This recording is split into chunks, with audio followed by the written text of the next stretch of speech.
The day started like any other. I woke up to the familiar sound of birds chirping outside the window, the soft rays of the morning sun peeking through the curtains. I had always loved that moment, when the world felt untouched and full of promise. But on that particular morning, something was off. I could feel it in the air, an unspoken tension that seemed to hang between me and Tom, like a storm waiting to break. We had been married for 20 years, 2 decades of ups and downs, laughter and tears, but always, always together. Or so I thought. I could tell something was wrong by the way Tom moved around the house that morning. He wasn't his usual self. No morning kiss, no sweet good morning as he usually greeted me. Instead, he kept his distance, his eyes avoiding mine. I tried to brush it off, thinking it was just another one of those days where work and life got to him. But deep down, I couldn't shake the feeling that something was brewing. I tried to make small talk at breakfast like I always did, offering him the scrambled eggs he loved, pouring his coffee just the way he liked it. He barely responded, his eyes fixed on the newspaper, his mind miles away. Then it happened. As I set the coffee cup down on the table, I felt his eyes on me. Slowly, he set the newspaper aside, his face pale, his jaw clenched. My heart skipped a beat. "Sarah," he began, his voice unusually calm, almost too calm. It sent a chill down my spine. "I need to talk to you." His words felt like a punch to the gut, but I managed to sit down opposite him, trying to steady myself. "What's going on, Tom?" I asked, already fearing the worst. He took a deep breath, his hands trembling slightly as they rested on the table. I'm leaving." The words hung in the air between us like an unbearable weight, a silence that screamed louder than any argument we'd ever had. My world, my life, seemed to shatter in that moment. I couldn't breathe. I couldn't think. For the first time in 2 decades, I was speechless. "Leaving?" I managed to choke out. "What do you mean by that? Tom, we've been through so much together. After everything. This is how it ends?" His eyes softened for a split second, but then he stood up, pacing in front of me. He ran his hands through his hair, clearly frustrated. "I don't know when it happened, but I can't keep doing this anymore, Sarah. I've tried to ignore it, but it's been building for years." He stopped, his voice barely above a whisper, as if he were confessing a sin. "I just don't feel like I'm living anymore. Not with you." I was in shock, my thoughts a blur. Years? Had I missed the signs? How had we gotten here? 20 years, and now he was telling me it was over? I don't understand. I thought we were okay. "I thought we were happy," I said, my voice breaking as tears threatened to fall. Tom didn't respond right away. He just stood there, staring at me with eyes full of guilt, as though he had already made his decision long before he spoke those fateful words. "I never wanted to hurt you," he said quietly, looking down at the floor. "But I can't live this lie anymore. I wanted to scream, to demand answers, to beg him to stay. But something in his eyes told me that this wasn't just a fight. This wasn't just a rough patch. This was the end. The end of everything I thought I knew about our life together." Part 2. Unraveling the truth the hours after his words felt like a blur. He had packed a bag and left the house without saying another word. I stood there in disbelief, unable to comprehend what had just happened. Was this real? Had I really just lost him? The house, once filled with the laughter of our children and the warmth of a shared life, now felt cold, hollow, empty. Every corner seemed to whisper with memories of a time when everything had been perfect. But now, those memories felt like a cruel joke. How could I have been so blind? How had I missed the signs? I tried to keep myself busy, doing chores, picking up the kids, trying to maintain some semblance of normalcy. But nothing felt normal anymore. My mind kept racing back to that moment, his face, his words, and every time I thought I had a grip on the situation, the reality of it would hit me all over again. I called my best friend Jessica later that afternoon. She had been with me through everything, from the first date with Tom to the birth of our children. But as I told her what had happened, I realized how much I was holding back. "Oh my God, Sarah," she said. Her voice filled with shock. I had no idea. "I thought things were going well for you guys. I thought so too," I replied, my voice shaky. "But it seems like he's been planning this for a while. I don't even know where to begin." Jessica, ever the voice of reason, tried to calm me down. "You need to talk to him, Sarah.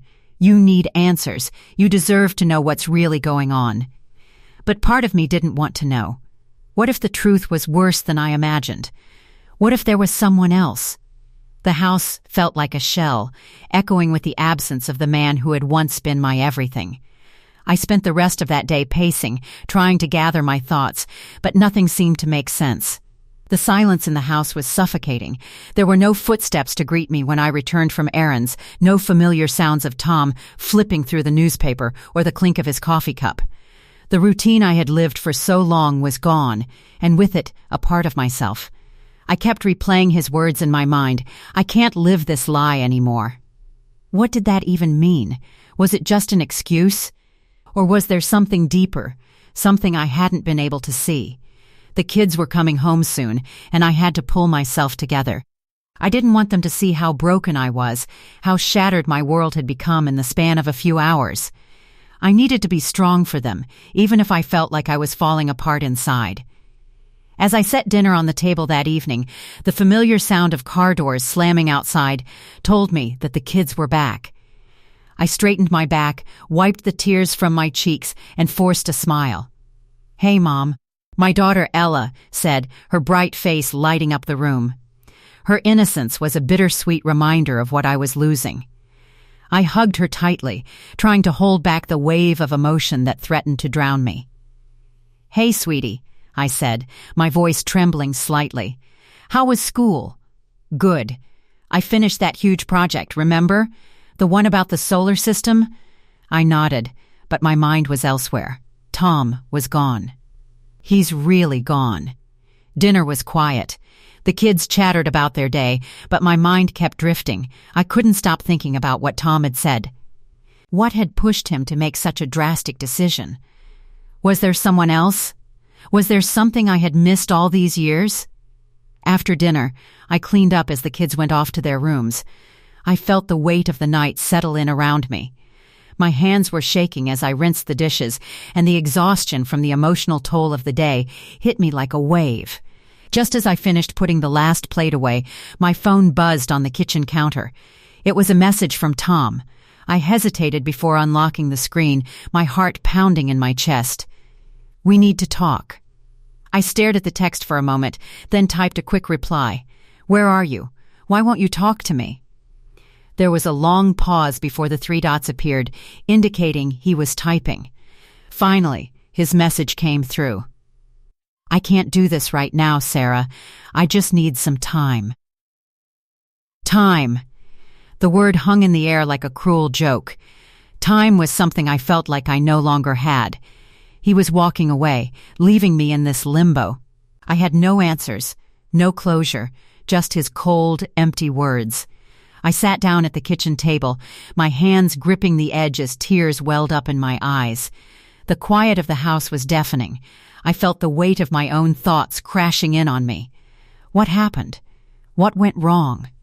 I thought back to the years before this, those moments when I was so sure everything was fine. Our life had been normal, steady. We had our disagreements, of course, but that was marriage, right? Work, kids, life, all the pressures that build up over time. But now, it seemed like all of that had just been a facade. Tom wasn't the man I had married anymore. I didn't recognize the man who stood across from me this morning, the one who had told me, "I'm leaving." The phone buzzed again, pulling me from my thoughts. This time it was a photo. It was a picture of a woman, laughing, holding a glass of wine. Her face wasn't familiar, but something about it unsettled me. She was younger than me, her smile brighter, carefree. My heart sank as I zoomed in on the image. In the background, there was a blurry figure I could barely make out. It was Tom. I stared at the photo for what felt like an eternity. Was this it? Was this the her he had been seeing? Was this why he was leaving me? I texted him immediately, my fingers trembling as I typed. "Who is this?" His reply came quickly. "Sarah, please. I don't want to do this over text. We need to talk in person." I didn't know what to do. Part of me wanted to confront him right then and there, to demand every answer, every detail. But another part of me was terrified. Terrified of the truth, terrified of what would happen if I knew the full extent of his betrayal. I put my phone down, my hands shaking as I tried to steady myself. What was I supposed to do now? The clock on the wall ticked loudly, each second passing in slow motion. I needed to know the truth. I needed to understand why my world was falling apart. The next day dragged on like a bad dream. Every minute seemed to stretch into an eternity.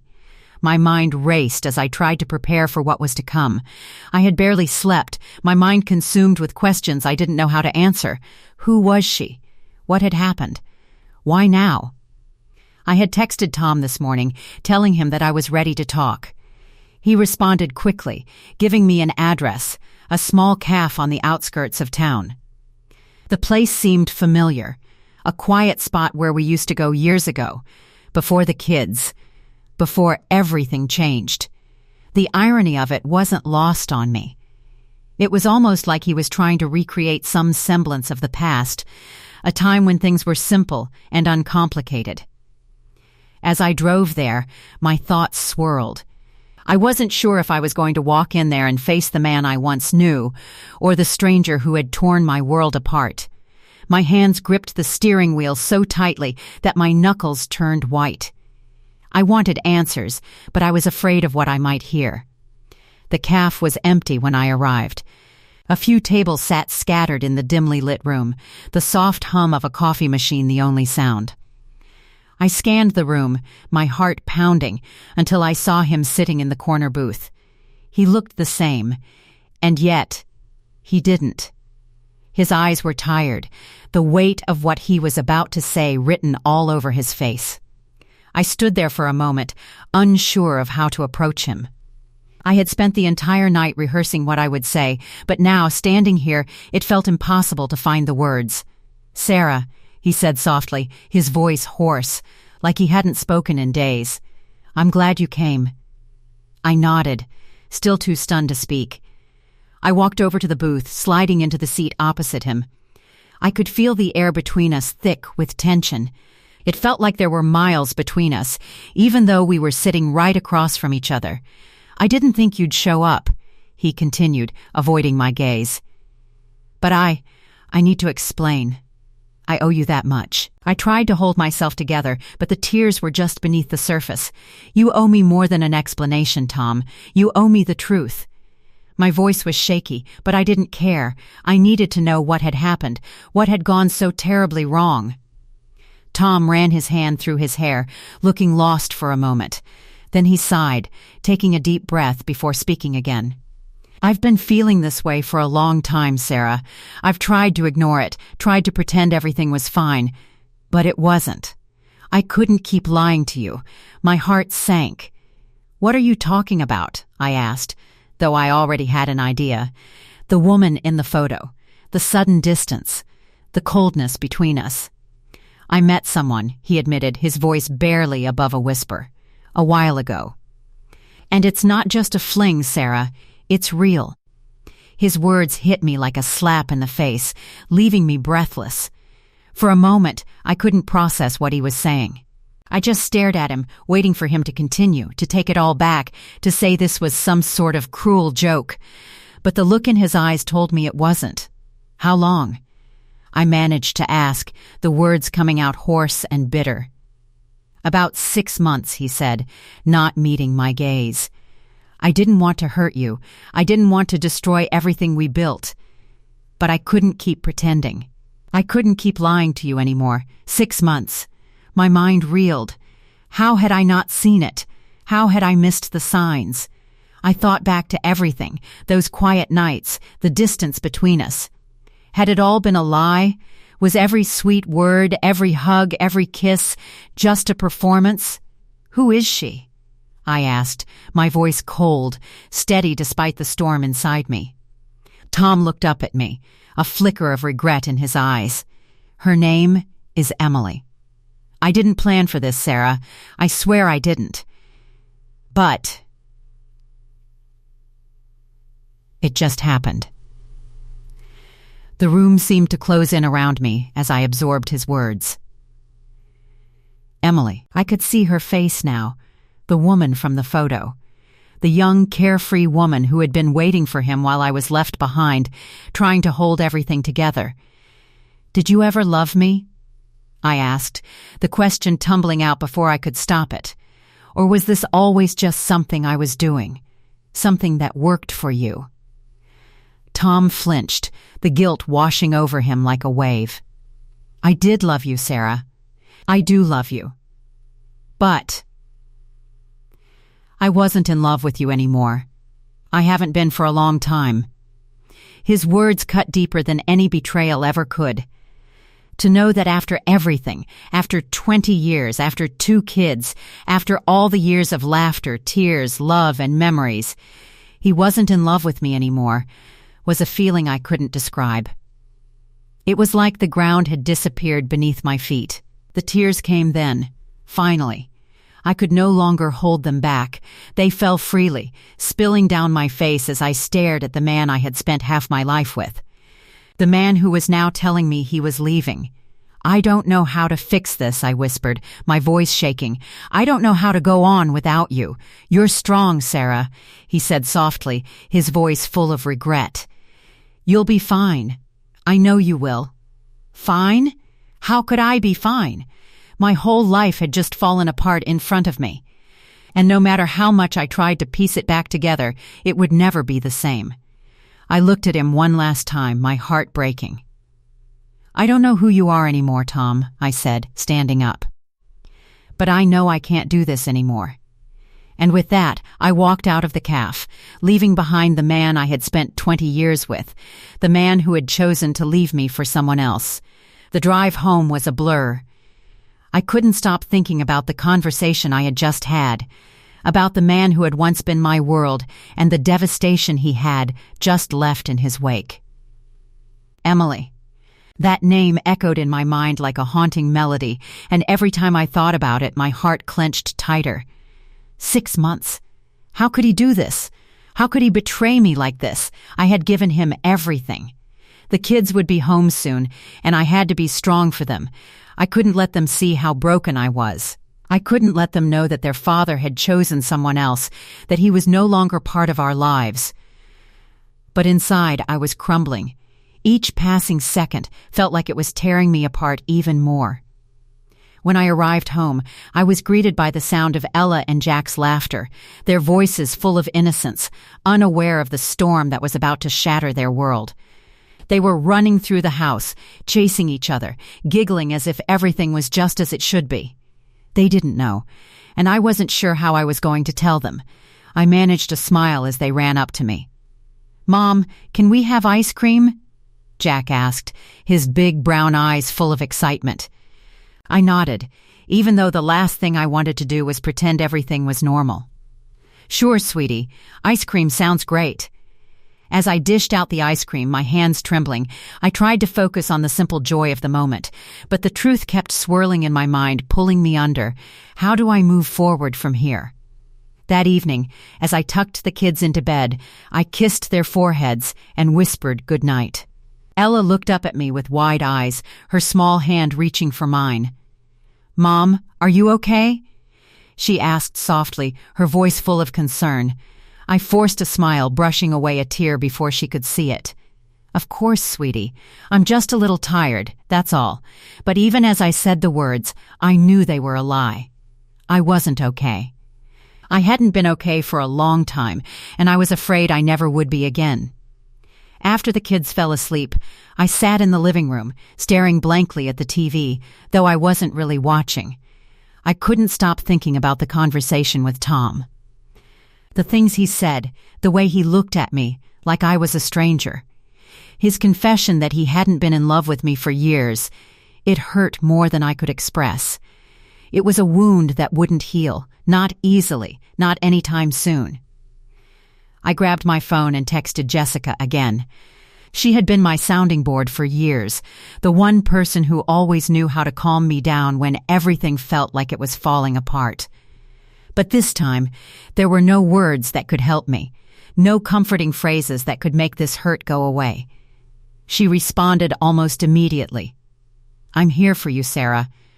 Just take things one day at a time. You'll get through this. You're stronger than you think." I read her message, and for the first time in hours, a small sense of comfort washed over me. I had to keep going. I had to be strong for my kids. I had to make it through this heartbreak and rebuild my life, no matter how impossible that seemed. But the truth was, I had no idea how to start. My world had been built on the foundation of a marriage I now realized was nothing but a fragile lie. And now, that foundation was crumbling beneath me, leaving me to pick up the pieces of a life I didn't recognize. The next few days were a blur of emotions. Some moments I felt numb, like I was walking through life in a fog. Other moments I was angry, furious at Tom for leaving, furious at myself for not seeing it sooner. I couldn't believe how easily he had walked away from everything we had built together. How could he not have fought for us? How could he just give up on us so easily? I spent my nights tossing and turning, reliving the conversation in the cafe over and over in my mind. I questioned every decision I had ever made, wondering if I had somehow contributed to this. Was I not good enough? Had I missed the warning signs? But there was no time for self-pity. There was no time for me to dwell on the past. I had to move forward. I had children to raise, a life to rebuild. The first step was taking control of my life again. I began to focus on small things, things that would give me back a sense of purpose. I started by cleaning out the spare room, which had once been Tom's office. It had always been a mess. Piles of papers and books scattered across the desk. Now, it felt like a prison to me, a constant reminder of the life I had lost. I spent hours going through his things, throwing out things he didn't need, packing up his clothes. It was painful, but it was necessary. With each item I threw away, I felt a little bit of the weight lifting off my shoulders. But it wasn't enough. I needed to do more. I needed to find me again. The days bled into each other, one after another, each feeling like an extension of the last. I woke up with the same heaviness in my chest, the same ache in my heart. But slowly, imperceptibly, the fog began to lift. It wasn't much, but it was something. A spark of determination, a flicker of hope buried under the pain. I knew that if I was going to survive this, I had to rebuild, piece by piece. The first change I made was small. I decided to go back to something I had loved before, something that had been drowned out by years of being a wife, a mother, a caretaker. I started painting again. I hadn't touched a paintbrush in over a decade. In the early days of our marriage, when we were still full of dreams and possibilities, I used to spend hours in front of a canvas, losing myself in color and texture. But somewhere along the way, life had taken over. The kids, the house, Tom, all of it had come first. My dreams and desires had been set aside, put on the shelf like a forgotten memory. But now, in the silence of my home, in the stillness that Tom's absence had left behind, I found the courage to pull out the old paints, the brushes, the canvas. I stood in the middle of the living room, staring at the blank canvas before me, and for the first time in weeks, I felt something. A flicker of joy. A piece of who I used to be. I mixed the paint, feeling the smooth texture glide across the canvas as I began to create. The strokes were hesitant at first, but as I worked, they became bolder, more confident. The colors I chose were vibrant, reds, yellows, blues, each one representing a part of me I had lost but was now finding again. I painted until my fingers ached, until the world outside faded away. For the first time in weeks, I felt a sense of peace. As the days passed, I found myself reconnecting with pieces of myself that had been buried. I started running again, something I used to do before everything got complicated. The fresh air, the pounding of my feet against the pavement, helped clear my mind. I spent time with Jessica, too, talking about everything and nothing. It felt good to laugh again, to feel a little like myself, but there were still days when the weight of the situation hit me hard, when I woke up and wondered if it was all just a bad dream. The mornings were the hardest, when the house felt too empty, too quiet. I would lie in bed, staring at the ceiling, and wonder where it had all gone wrong. How had I missed the cracks? How had I missed the signs that Tom was slipping away? I had a conversation with the kids one evening, after dinner. It had been on my mind for days, and I knew it was time to tell them the truth. Ella had been quieter than usual, and Jack kept asking questions about why Daddy wasn't around. They deserved to know, even if it was painful. I sat them down in the living room, my heart heavy. "You know how Daddy's been gone a lot lately?" I began, my voice trembling. "Well, he won't be coming back." Ella's eyes filled with confusion, her little brow furrowing. "What do you mean, Mom? Where is he?" I swallowed hard, trying to keep my emotions in check. "Daddy and I were not going to be together anymore. He's going to live somewhere else." The room fell silent. Jack, ever the curious one, asked the question I had been dreading. Why? I looked at my children, their innocent faces staring up at me, and I realized something. I had spent so long trying to keep them shielded from the pain, but they could feel it.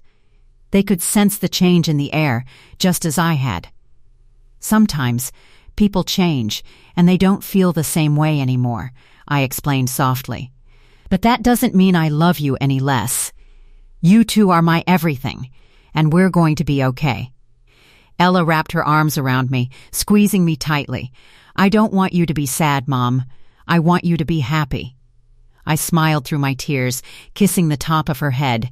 "I will be, sweetie. I promise." That night, as I lay in bed, I realized something. The love I had for Tom, the marriage I had once thought was unbreakable, was no longer the foundation of my life. It wasn't what defined me anymore. What defined me was the love I had for my children, and the strength I was finding within myself to move forward. It was going to be hard, and there would be days when I wanted to fall apart. But I knew one thing for sure. I wasn't done yet. I still had a life to live, and I wasn't going to waste it drowning in sorrow. I was going to rebuild. The months that followed were nothing short of a transformation. I'd be lying if I said it was easy. There were still nights when I lay awake, staring at the ceiling, the weight of everything threatening to swallow me whole. But with each passing day, I felt stronger. The sharp edges of the pain softened, and I began to realize that life could still have meaning, even without Tom. I immersed myself in the things that made me feel alive. The painting, the running, the time with Jessica, and most importantly, the moments with my children. They became my anchor, my reason for waking up every morning. They didn't understand all the details, but they understood love. And as I loved them fiercely, I started to rediscover what it meant to love myself again. One day, about 6 months after Tom left, I decided it was time to take the next step.